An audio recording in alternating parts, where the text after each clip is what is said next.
সবাইকে সাসপেন্ড করে দিন, আর আপনি নির্বিঘ্নে বিধানসভা চালান, কোনো সমস্যা হবে না। কিন্তু আমাদের এলওপিকে কেন সাসপেন্ড করলো, শঙ্কর ঘোষকে কেন সাসপেন্ড করলো, কেন অগ্নিমিত্রাকে সাসপেন্ড করলো, কেন অগ্নিমিত্রের আগে 5 নম্বরে নাম থাকতে 4 নম্বরে নাম ডাকা হবে, কৈফিয়ত কোনো দিতে পারছে না স্পিকার। শুধু একটাই জিনিস এখানে বাহুবল দেখাচ্ছে, মার্শালদের দিয়ে বলছে ইউ আর সাসপেন্ড। তো আমরা বেরিয়ে এসছি, আমরা ওয়েলেতেও নামিনি। টিএমসি হারমাদ এমএলএরা তারা ওয়েলেতে নেমে এসে বিজেপির বিধায়কদেরকে থ্রেট দিচ্ছে।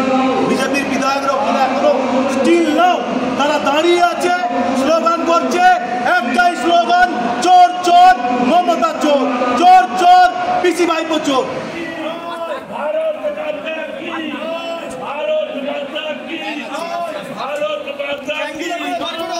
আমাকে জোর করে বার করে দিল।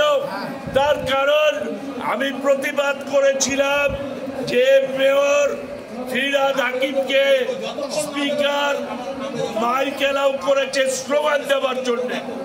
আমি ওনাকে বলেছিলাম যে মুখ্যমন্ত্রী বক্তব্য রাখবেন, তাহলে কেন মেয়র বা বিধায়ক ফিরহাদ হাকিমকে আপনি মাইক এলাও করলেন?